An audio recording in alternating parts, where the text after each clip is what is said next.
Assalamualaikum warahmatullahi wabarakatuh. Hai sahabat beriman, apa kabar?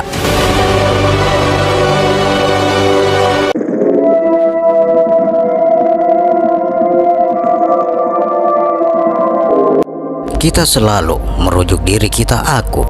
Kita berkata, ini aku punya, ini tubuh aku, nama aku si Anu, dan nama ayah aku si Anu, dan sebagainya. Pernahkah kita berpikir siapakah aku kita itu? Apakah aku kita itu? Siapa sebenarnya aku itu? Maka kali ini kami akan menguraikan berkenaan aku ini menurut pendapat dan pandangan filsafat kesufian. Risalah ini berisi penjelasan tentang aku. Insya Allah, sahabatku akan dapat sedikit banyak informasi tentang apa dan siapa sebenarnya aku kita itu. Sahabat beriman yang dirahmati oleh Allah Subhanahu wa Ta'ala, kali ini kami akan mengupas hakikat tentang aku dalam pandangan spiritual atau kerohanian. Penjelasan ke-1, siapakah aku? Pernahkah Anda berpikir siapakah aku itu? Pernahkah Anda terbayang apakah aku kita itu?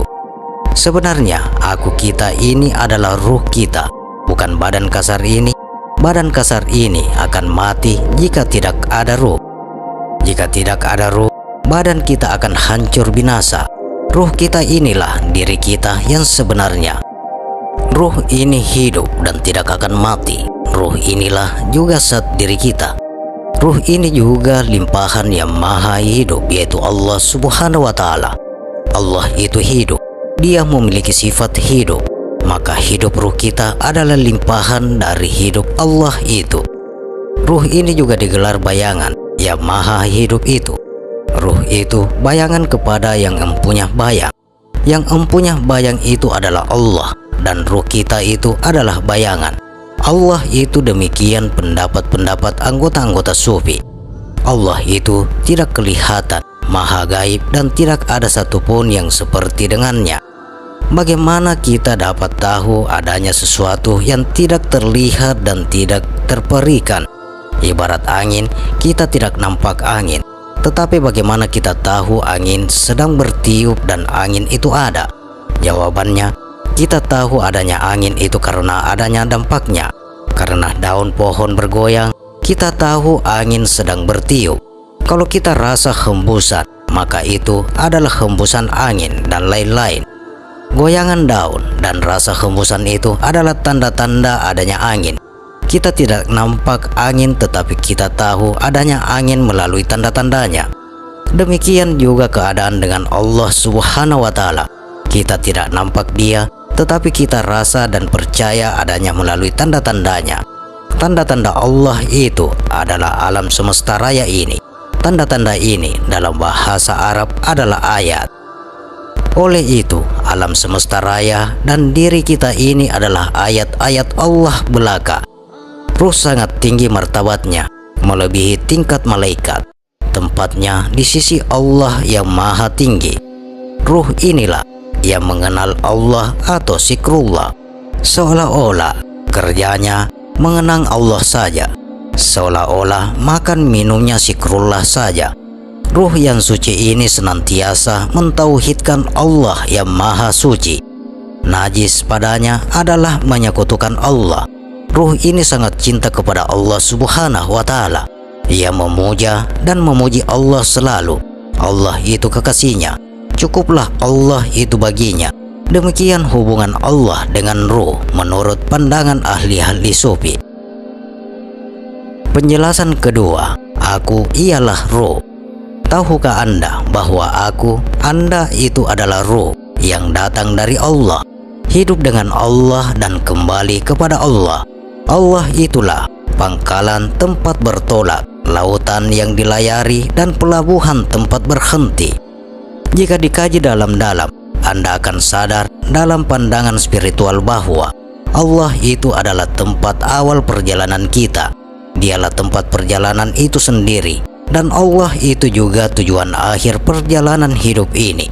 Tempat bertolak, Perjalanan dan tujuan yang dimaksudkan di sini bukanlah dari segala pandangan zahir yang tunduk kepada ruang dan waktu, tetapi perjalanan dan tujuan yang dimaksud di sini ialah dari segi pandangan spiritual, perasaan, dan khayali atau taul kita.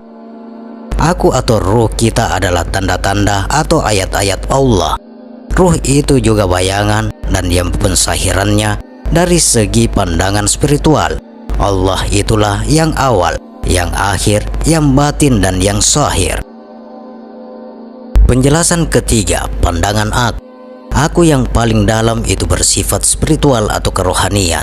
Jika aku itu dibersihkan pandangannya melalui zikrullah dan pelatihan spiritual orang-orang sufi, maka aku itu akan mencapai satu tahap pandangan di mana ia rasa ada, yang adalah esa juga.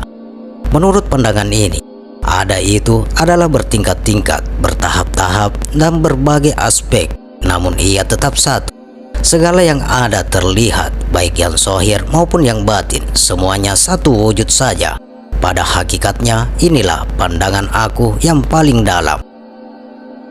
Penjelasan keempat, aku adalah ayatullah. Sekali lagi diulangi bahwa aku, Anda itu adalah ruh Anda, dan itulah juga diri Anda sebenarnya. Aku itu juga adalah ayatullah atau tanda-tanda Allah, karena seluruh alam raya yang gaib dan yang nyata adalah tanda-tanda adanya Allah Subhanahu wa Ta'ala. Aku itu juga digelar Ruhullah atau Ruh Allah, karena ruh itu adalah hembusan dari ruh Allah atau limpahan dari ruh Allah. Aku itu juga digelar Nurullah atau cahaya Allah, karena setiap ruh itu adalah cahaya. Digelar cahaya karena setiap yang menampakkan sesuatu digelar cahaya. Nabi-nabi itu cahaya Allah, karena melalui nabi-nabi itu kita dapat mengenal Allah melalui ajaran dan didikan mereka. Ruh itu cahaya, karena melalui ruh itu kita kenal dan nampak Allah. Aku itu juga digelar maklum. Dalam ilmunya, maklum artinya yang diketahui. Allah itu alim atau yang mengetahui. Setiap yang mengetahui tentang pengetahuan atau berilmu, Allah itu berilmu, sebab itulah ia alim. Siapa yang alim, tentu ada ilmu dan ada yang diketahuinya. Hal yang diketahui itu digelar maklum atau yang diketahui. Allah itu adalah ilmu dan dalam ilmunya ada maklum. Ruh kita ini termasuk dalam ilmu Allah, maka ruh kita maklum Allah, maka itulah dikatakan ruh itu maklum dalam ilmu Allah. Penjelasan kelima mengenal Allah. Aku atau ruh itulah yang dapat mengenal Allah Subhanahu wa Ta'ala, bukan badan kasar ini yang mengenalnya. Melalui ruh itu kita mengenal Allah. Wadah tempat Allah mentajallikan atau mensahirkan dirinya kepada kita adalah ruh kita. Ruh itu digelar juga hati, bukan hati fisikal itu, tetapi hati yang bersifat spiritual. Ruh itu memiliki kesadaran tentang wujud Allah dan sifat-sifatnya yang tersahir dalam alam semesta raya ini. Yang melihat pensahiran atau tajalli itu adalah ruh kita. Penjelasan keenam, aku amat hampir dengan Allah. Aku ini memang hampir dengan Allah. Aku dan Allah tidak bercerai-berai dari dulu, sekarang, dan selamanya. Ibarat ombak tidak bercerai dengan laut. Dari sudut manapun wujud semesta raya itu tetap mengelilingi aku. Ia meliputi aku dari kiri, kanan, atas, bawah, depan, belakang, luar, dalam, bahkan dari mana saja. Hampir dan keliling itu bukanlah dari segi ruang dan waktu yang bisa diukur dengan panjang, lebar, atau dari segi waktu dan waktu. Hampir dan mengelilingi itu spiritual saja yang faham akan maksudnya. Ada semesta itu meliputi, berpadu dan bersatu dengan aku terserap dalam wujud semesta ini. Penjelasan ketujuh, aku zahir, aku batin. Dari segi aku atau ruh atau diri, ada aku bersatu dan berpadu dengan wujud yang esa, dan semesta itu terlihat pada aku bahwa Allah itu batin dan aku itu zahirnya. Allah itu hakikat dan aku itu bayangannya. Dia asal dan aku terbitnya. Dia arus elektrik dan aku lampu. Dia dalang dan aku boneka.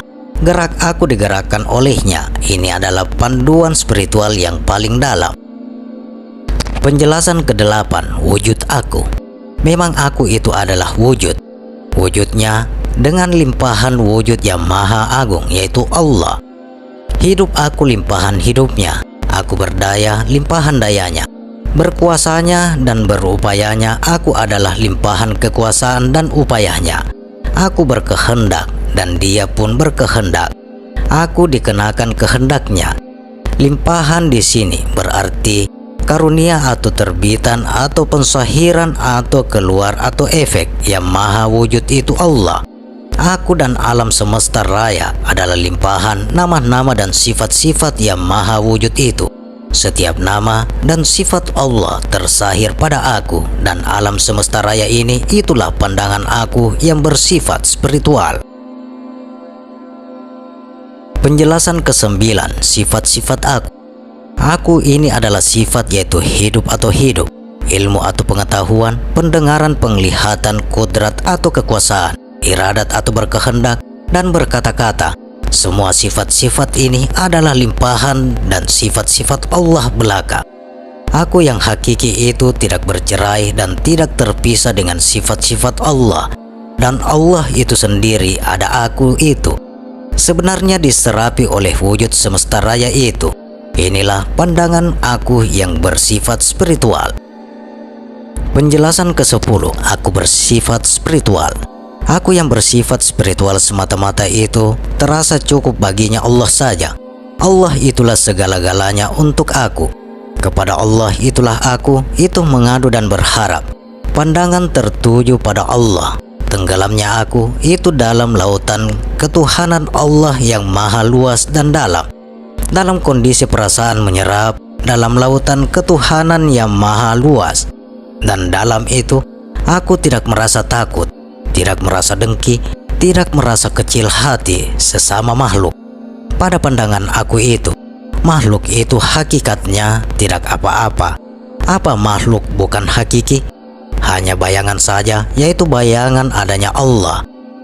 Hanya Allah jua yang ada. Demikian pandangan aku.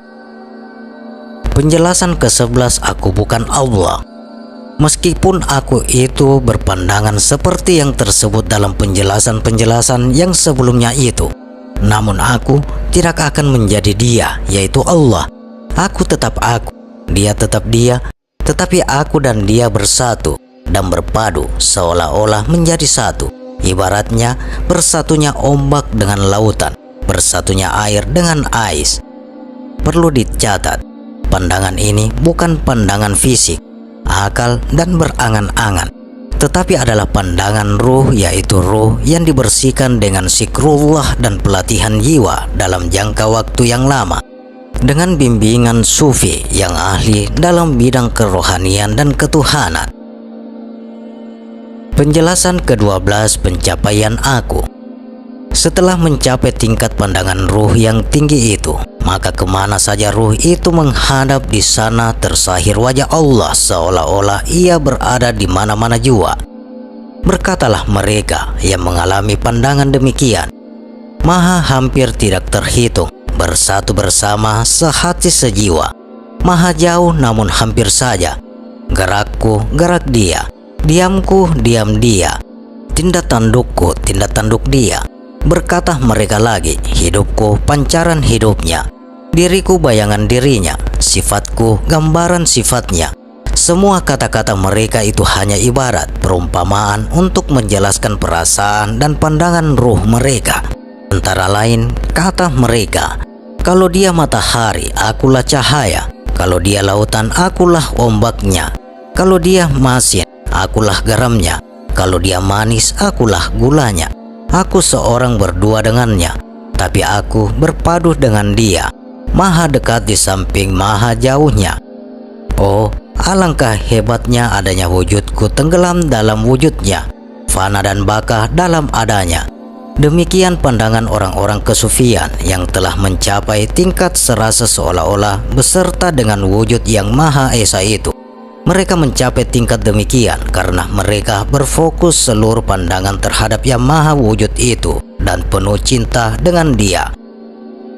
Orang yang tidak pernah menjalani latihan spiritual dan tidak tahu hal-hal spiritual yang mendalam dan tidak pernah menempuh jalan spiritual, mereka jangan mencoba-coba menafsirkan sendiri pendapat mereka. Itu takut nanti tersesat pula. Penjelasan yang ke-13, perjalanan aku. Aku datang dari Allah. Aku adalah maklum yang diketahui dalam ilmu pengetahuan Allah. Kemudian aku berada di alam ruh. Bila waktunya aku lahir ke dunia, ia dihembuskan ke bakal bayi dalam rahim ibu. Cukup waktunya dalam rahim ibu itu, ia pun lahir ke dunia bersama badan fisikal yang berbentuk bayi. Aku akan berada di dalam alam dunia sampai ajalnya sampai. Kemudian ruh itu lahir ke dunia melalui rahim ibu dengan badan kita sebagai sangkar atau sarungnya. Ia dilahirkan ke dunia menurut waktu yang telah ditentukan. Siapa yang ditakdirkan lahir dahulu, dialah yang tua, dan siapa yang lahir kemudian, dialah yang muda. Dari segi spiritual dan kebadanan, ada tua dan ada yang muda. Tetapi dari segi ruh sebaya saja. Aku juga tidak tunduk pada kotak. Aku bukan barat dan bukan juga timur, bukan juga dari utara dan bukan juga dari selatan. Aku tidak dikenakan arah dan tempat. Aku juga bukan tunduk pada bangsa. Aku atau ruh bukan orang lain dan bukan orang-orang yang ini. Bangsa-bangsa itu hanya ada dalam dunia nyata ini. Di alam aku tidak ada bangsa-bangsa. Aku adalah makhluk dalam ilmu Allah, adalah dalam wujudnya. Aku adalah pensahiran saat. Demikian aku tenggelam dalam yang maha aku, ialah Allah subhanahu wa ta'ala. 17. Aku harus dibersihkan. Aku tidak terkotorkan oleh kencing dan kotoran. Tidak ada najis fisikal yang dapat mengotorkannya. Ibarat cahaya matahari, cahaya itu menyinari najis dan benda-benda kotor. Namun cahaya itu tidak akan kotor. Ia menyinari tempat wangi dan tempat busuk. Tetapi cahaya tidak akan wangi dan busuk, kotor atau bersih. Najis di aku itu adalah syirik, menyekutukan Allah, mengatakan Allah lebih dari satu. Itulah najis untuk aku. Aku yang bertauhid adalah ruh yang suci. Ruh itu pada hakikatnya selalu percaya dengan adanya Allah dan mengesakannya. Hanya setelah sampai ke alam dunia, barulah ruh itu tercemari oleh pengaruh duniawi, pengaruh iblis dan syaitan, pengaruh kebendaan, pengaruh nafsu serakah, syahwat dan sebagainya. Kita harus membersihkan jiwa atau aku kita kembali sebagaimana aslinya dengan zikrullah atau mengingat Allah dengan lisan, hati dan perbuatan. Zikrullah itu ibarat air mutlak yang membasuh dan mensucikan najis syirik dari aku itu. Bersihkanlah aku itu sampai fana, terasa diri kosong tidak apa-apa, dan kemudian mencapai setingkat lagi ke tingkat bako. Terasa diri selalu bersama Allah. Terasa Allah ada di mana saja kita berada. Aku yang bersih atau diri yang suci adalah diri yang mengesahkan Allah sampai tidak terasa adanya diri. Yang ada hanya diri yang berdiri sendiri, yaitu Allah subhanahu wa ta'ala. Penjelasan ke-18. Aku berasal dari tempat mulia. Aku yang hakiki itu tidak tunduk pada warna kulit dan ras. Aku itu bukan putih, hitam manis, kuning dan sebagainya. Sebagaimana adanya warna pada badan, aku tidak ada warna dan tidak berbangsa-bangsa seperti bangsa Cina, India, Melayu, Arab dan sebagainya. Badan kita berasal dari unsur-unsur tanah, air, api dan udara. Tetapi ruh kita bukan dari unsur-unsur dunia nyata ini. Aku gaib dari pandangan mata kasar, namun ia tetap ada. Aku berasal dari tempat yang paling mulia. Aku berasal dari yang maha aku, yaitu Allah. Aku berasal dari ilmu Allah, masuk ke alam jasad ini dan kemudian kembali kepadanya. Jadilah ruh itu sebagai nur Allah saja. Ia pun kembali ke tempat asalnya, yaitu ke hadirat Allah subhanahu wa ta'ala. Penjelasan ke-19. Aku hanya boneka. Aku ini pada hakikatnya adalah boneka yang digerakkan oleh dalang, yaitu Allah. Aku ini dari satu ibarat lagi adalah keris yang dihunus oleh pendekar. Aku tidak berdaya upaya. Gerak dan diam aku adalah digerakkan dan didiamkan oleh Allah. Adanya aku adalah limpahan dari adanya Allah. Allah itu hakiki, aku itu majasi atau relatif saja. Kalau difaham dan diselidiki secara mendalam, akan terasa bahwa yang gaib dan yang zahir dan yang awal dan yang akhir adalah Allah saja. Pendeknya pada pandangan orang yang sangat dekat dengan Allah, alam dan dirinya lenyap sama sekali dan tinggallah Allah semata. Ini pandangan oleh ruh yang bersih dan suci dan mentauhidkan diri kepada Allah semata-mata. Penjelasan ke-20. Aku tajalli Allah. Aku yang hakiki itu adalah nurullah atau cahaya Allah, karena dengan ruh Allah terlihat. Sesuatu yang menampakkan sesuatu yang lain adalah cahaya. Tanpa cahaya gelap gulitalah segalanya. Aku juga ayatullah atau tanda-tanda Allah, karena ruh itu tanda-tanda adanya Allah. Aku juga digelar ruhullah, karena ruh itu adalah hembusan dari ruh Allah. Itulah aku yang hakiki. Aku dan alam semesta adalah pensahiran atau tajalli Allah. Aku ini adalah alam kecil, karena semua hal yang ada dalam alam besar ini adalah salinan atau pensahiran dalam alam kecil. Semesta ini juga digelar insan kabir atau manusia besar, karena semua yang ada dalam alam kecil ini adalah kenyataan dalam alam besar insan sagir atau manusia kecil. Ini adalah diri atau ruh manusia itu, dan insan kabir itu adalah alam semesta raya yang gaib dan yang nyata. Alam kecil adalah insan sagir, yaitu manusia, dan alam besar adalah insan besar, yaitu alam semesta raya. Demikian pendapat filsafat kesufian. Penjelasan ke-21. Aku itu hidup. Dalam alam dunia ini, kita katakan si anu itu orang kota dan si anu itu orang kampung, atau si anu itu berada di pejabat atau di rumah. Semua itu menunjukkan tempat dalam alam nyata ini. Tetapi untuk ruh itu semua tidak ada. Ia bebas dari tempat atau arah atau waktu. Ruh itu hidup. Ia tidak tunduk pada alam nyata atau alam materi. Ruh itu hidup dengan limpahan yang maha hidup. Demikianlah aku. Penjelasan ke-22. Aku beserta Allah. Aku memang beserta dengan Allah sejak dari dahulu sampai akan datang, atau sejak awal sampai dengan akhir. Tidak pernah bercerai dan berpisah dengan yang maha aku, yaitu Allah. Sejak dari dalam ilmu Allah sampai ke alam akhirat yang tidak ada ujungnya, aku tetap bersama Allah.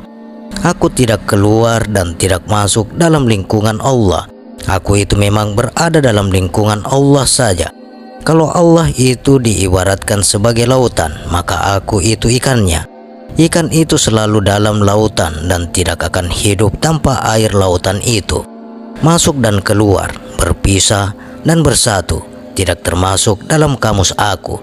Aku bukan seperti badan kasar yang dikenakan ruang dan saman. Aku menyerahkan dirinya dan nasibnya kepada yang maha aku. Cukuplah dia mengawal dan memelihara aku. Aku tidak harus pada yang lain lagi. Tidak perlu pertolongan dari gairullah selain Allah. Bahkan tidak ada gairullah pada pandangannya. Cukup Allah untuk aku. Penjelasan ke-23. Aku sebenarnya daif. Aku bodoh. Dialah yang mencerdikkan aku. Aku lemah. Dialah yang menguatkan aku.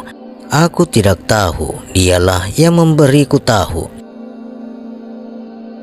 Aku papa kedana, dialah yang memperkaya aku. Aku bertanya, memohon, berharap kepadanya saja, seolah-olah aku dan dia berpadu dan bersatu di mana dan bila saja, dan dia ada dalam kesadaran aku. Renungilah ke dalam aku, dia berada dalam kesadaran aku. Maha halus dan maha seni. Aku mendengar bisikannya. Dalam waktu sunyi sepi, paling baik mendengar bisikan hati nurani, tanpa huruf, tanpa suara, tetapi aku faham segala-galanya. Aku kenal Dia dalam kesadaran batinku karena aku berhubungan dengan Dia tanpa menyekutukannya. Inilah satu hasil zikrullah. Penjelasan ke-24, wujud aku. Aku ada dalam lautan yang maha wujud. Aku selalu berada dalam lautan itu.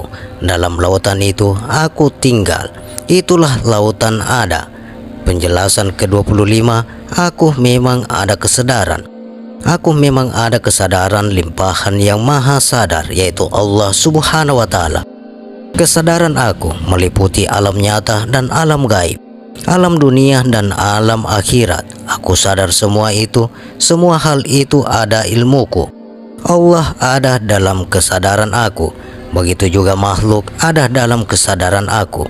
Segala yang ada dalam kesadaran aku itulah ilmu aku. Surga, neraka, malaikat dan iblis ada dalam kesadaran aku. Semua yang ada dalam ilmu atau kesadaran aku itu adalah pensahiran Allah dalam kesadaran dan ilmu aku.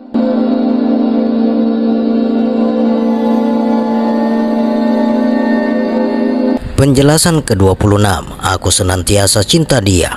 Aku selalu cinta kepada Dia, Allah, tidak mau berpisah dan berjauhan dengan Dia. Aku selalu ingatkan Dia.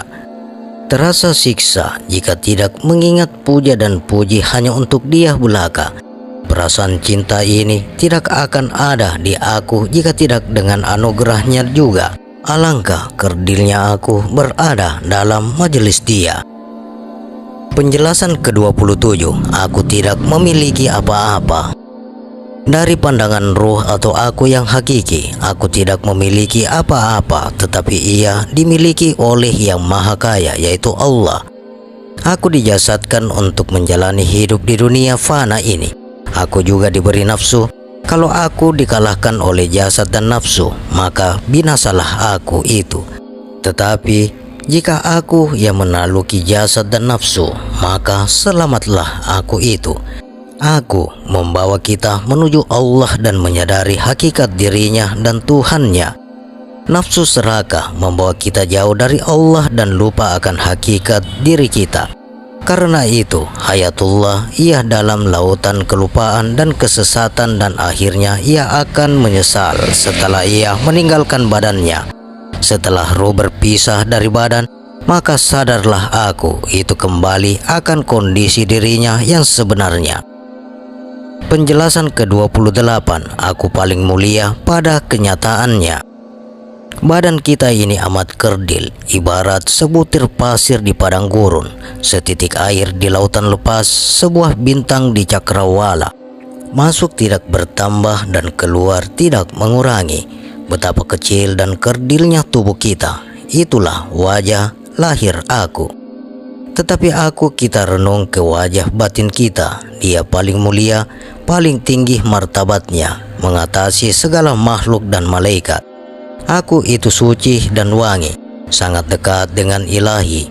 Dialah cahaya Allah, dialah ayat-ayat Allah, dialah ruh Allah, dialah bayangan dan pensahiran Allah.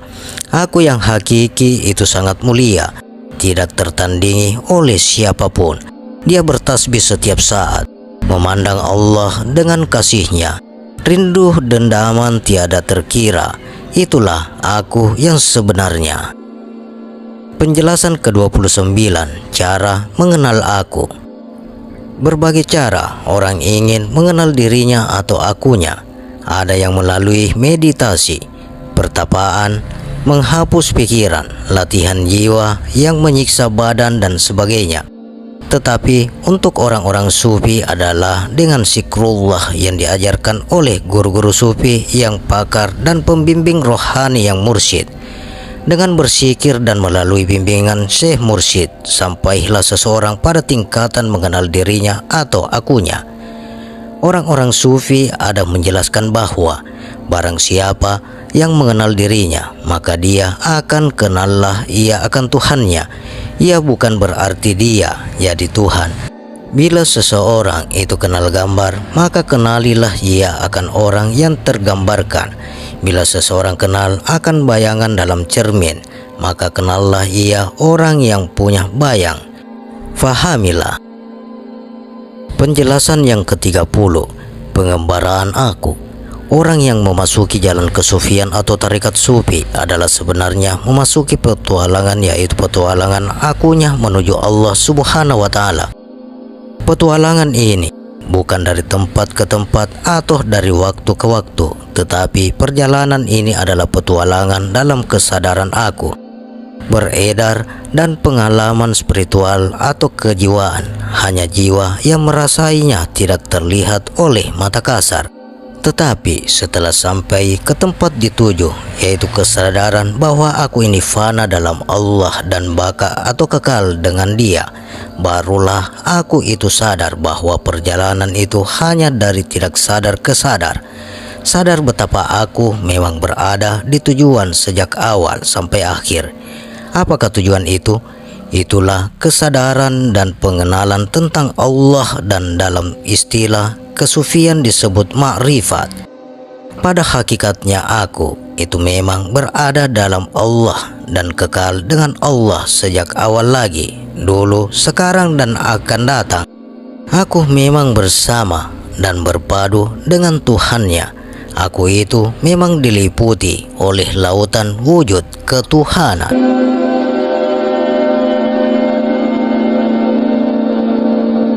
Demikian sahabat, hakikat tentang aku dalam pandangan spiritual atau kerohanian.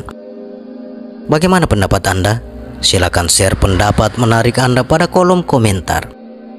Semoga video ini bermanfaat dan bisa menambah keimanan dan ketakwaan kita kepada Allah Subhanahu wa Ta'ala.